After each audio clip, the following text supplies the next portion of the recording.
मैं आपको कुछ उदाहरण देता हूं। जैसे मैं जब कभी दूसरे देशों के हेड ऑफ द गवर्नमेंट से मिलता हूं, तो वो जनधन, आधार और मोबाइल की त्रिशक्ति के बारे में सुनने के लिए बहुत उत्सुक होते हैं। जिस भारत में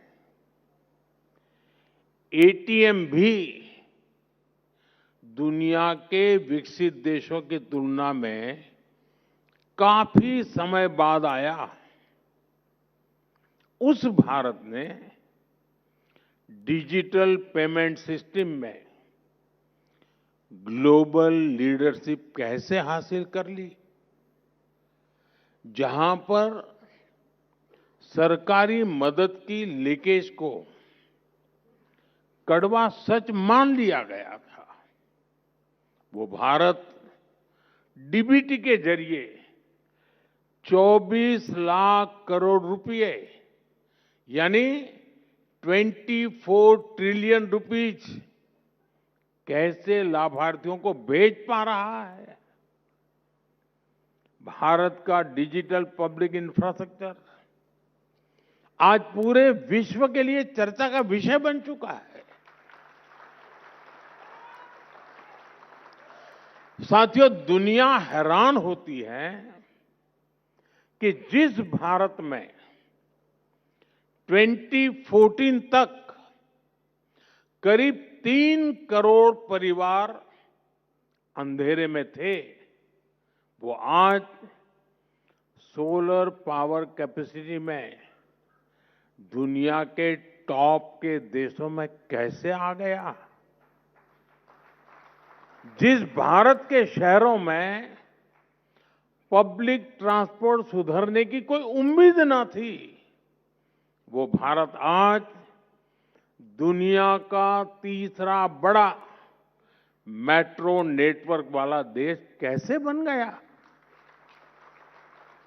जिस भारत के रेलवे की पहचान सिर्फ लेट लतीफी और धीमी रफ्तार से होती थी, वहां वंदे भारत, नमो भारत ऐसी सेमी हाई स्पीड कनेक्टिविटी कैसे संभव हो पा रही है।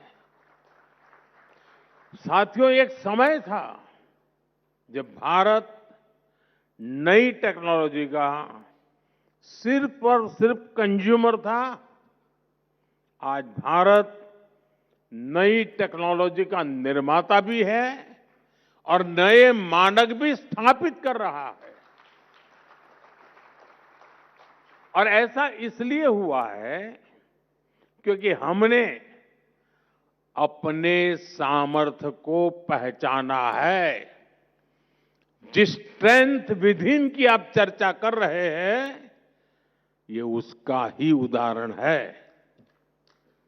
साथियों, जब हम गर्व से आगे बढ़ते हैं तो दुनिया हमें जिस नजर से देखती रही है, वो नजर भी बदली है।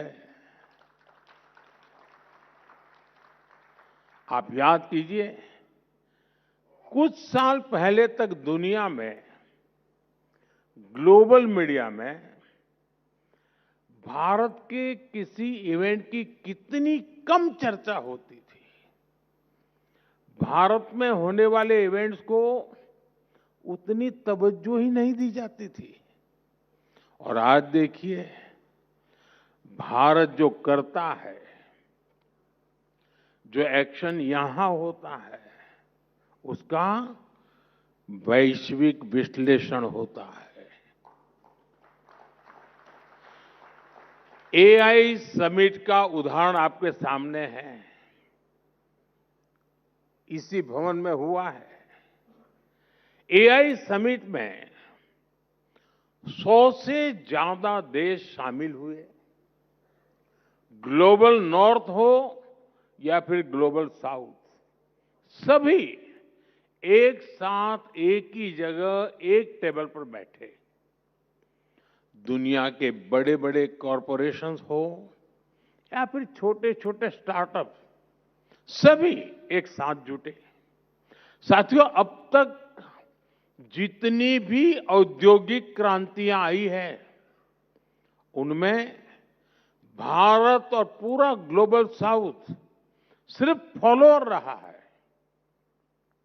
लेकिन आर्टिफिशियल इंटेलिजेंस के इस युग में भारत निर्णयों में सहभागी भी है और उन्हें शेप भी कर रहा है। आज हमारे पास खुद का एआई स्टार्टअप इकोसिस्टम है। डेटा सेंटर में निवेश करने की ताकत है और एआई डेटा को स्टोर करने के लिए, प्रोसेस करने के लिए जिस पावर की सबसे ज्यादा जरूरत है, उस पर भी भारत तेजी से काम कर रहा है। हमने न्यूक्लियर पावर सेक्टर में जो रिफॉर्म किया है, वो भी भारत के एआई इकोसिस्टम को मजबूती देने में मदद करेगा।